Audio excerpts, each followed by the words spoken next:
Welcome to the Strategic Tactical Group channel, where we're going to focus on safety, survival, preparedness, and efficiency. Hope you enjoy. Hey everybody, it's Chris again. Got some more emergency lighting stuff for you from Goal Zero. Alright, kind of show you what I've got here. Right here is a spotlight that they came out with. It's called the Spot, believe it or not. This is the Torch 250 that I mentioned in an earlier video. This is the switch, or also what was known as the Switch 8. It also has a flashlight attachment on it. Don't know how well you can see that, or if I blinded you, if so, sorry. This was actually, they don't make this flashlight anymore, but I really wish they did. I've got 4 of these, and I absolutely love them. They're very strong, very durable. They charge with a USB right in there that I hook up to my Yetis, sometimes the solar panels, other stuff like that. Right here is their Lighthouse 250, and then this is one of their Light-A-Lifes that I was talking about in a previous video when I did the Yeti 150 information. Okay. This Light-A-Life, they've actually come out with a new one that collapses, which is really cool. It helps you save a lot of space. You can chain these. That little port right there allows you to take and get multiples, hook them in, and just ring them or string them up along the an awning or something else like that. That's what we do with our around our fire pit up in the property. The thing I like about the Lighthouse, you've got a USB port right there, so you can keep your phone charged. You can charge it with this cord by plugging it into a USB on one of your Yetis. I can also plug it into the switch. When I take off this flashlight head right here, I've got another USB end that plugs in there, and then I can use this here to charge this, or phones, or cameras, or whatever else I can use to charge just USB items. Alright, different settings. Turn it to the left. You have just the one light on one side. I don't know if you can see that. You've got light over here, but no light there. When I turn it to the right, I have both sides illuminate. Okay, nice thing is it gives you extra light. Drawback, it's going to slow down your battery usage. Right here I can push this red button, and I have warning lights, red warning lights that function up on top. Right here I've got a little spot that I can use to hang it, or just a carrying handle. Plus I can also take and charge it by the crank hand up here. Okay, I just turn that handle and it'll charge. You've got your lights down here that will indicate the battery level on it. Alright, don't know, hopefully you can see those. Alright, really like this, and I know they've got a smaller one that's great for backpacking. I chose this one because I'm not going to take it backpacking. We use it kind of as emergency lighting when the power goes out, or when we're up camping. It's going to be in our trailer, things like that. Alright, the Torch 250, awesome light. Right here is a built-in solar panel. I don't know if you can see that, but right now the sun is charging my torch. 3 buttons. I have a floodlight right here, all LEDs. 2 settings. 1, 2.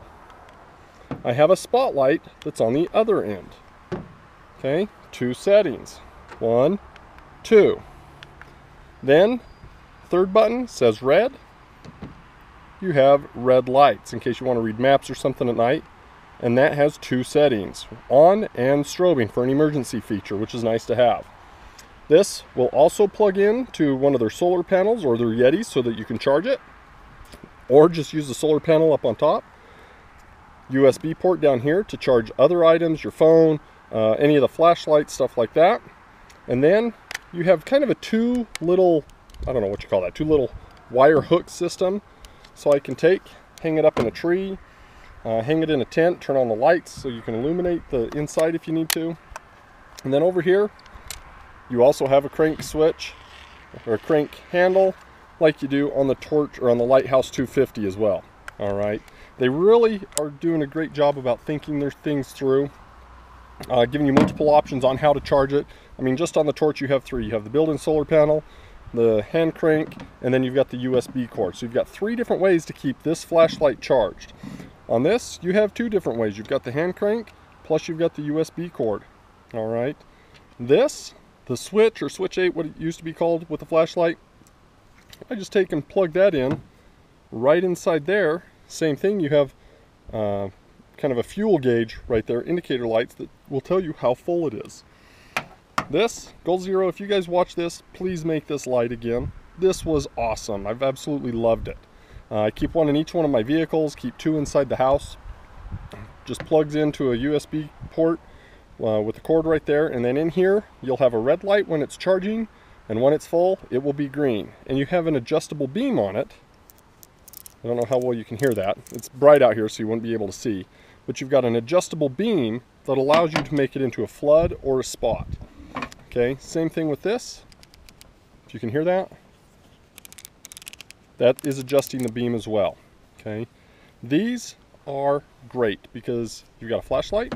You can get different colored lens caps that come over here, red, blue, I think green, and then a white one. So you can use it as kind of an emergency light in your home or office or car or something like that as well. This thing I kind of bought on a whim, and I'm really glad I did. I don't know how bright it is as far as like candle power or anything, but it is incredible. And all I do is I just plug it in the bottom right there with the cord that comes with it, and you're off and running. It's extremely light. How much it weighs, I don't know. I'll put a link down in the description for their website so you can go in and check out some of their stuff. But as you know, I'm a big fan of Goal Zero, huge supporter of their stuff because one, they're a locally made company. It's compact for the most part. It's easy to carry. It's easy to take places with. I love the Light of Life, especially the smaller ones now, just because they're a little bit lighter and you still get more light. When I got home yesterday at about 1 o'clock or so, the power was off in the entire valley up here. It was kind of eerie because the only lights that were on were either emergency lighting that were turned on when the power went off, or the occasional kind of the little decorative solar powered lights that were still on. Other than that, there were no lights on up here. I pulled into the driveway and sure enough I could see that there was a light on up in our room, and my wife had actually turned this on so I could see and not trip over stuff, which was awesome. Okay, I came in, I plugged my phone into one of our 2 Yetis. In the house we keep the Yeti 150 that I did in another video, and then also the Yeti 400. So I plugged my phone in, my phone stayed charged. This was already charged, so I used this to kind of wander around the house and just left this one inside the room. I know there's been storms that are going on out in the east right now where their power's out, and honestly, if you don't have something like a Yeti or some of these emergency lighting things, I feel bad for you to a point, but at the same time, how long have items like this been out there and you're unprepared for anything like that? Between the 3 Yetis that we have, I also have 3 gasoline generators. One I keep up to the property, 2 of them I keep down here. One's a, let's see, I want to say it's a 4,000 watt and the other one's a 2,000 watt. Okay, just so I can keep the fridges going if I need to, charge other things, stuff like that. But at least we've got power sources to where when the power goes out, we're set. All right. If you have any questions, feel free to contact me through our Facebook page or YouTube channel. On this one, give me a thumbs up, like, subscribe. Please ask me questions or share this in case you know someone that might be questioning some of the options that are out there. And in the next week or so, I'll try and get a quick little review done of the Yeti 1250 and the Yeti 400. All right. Thanks for watching.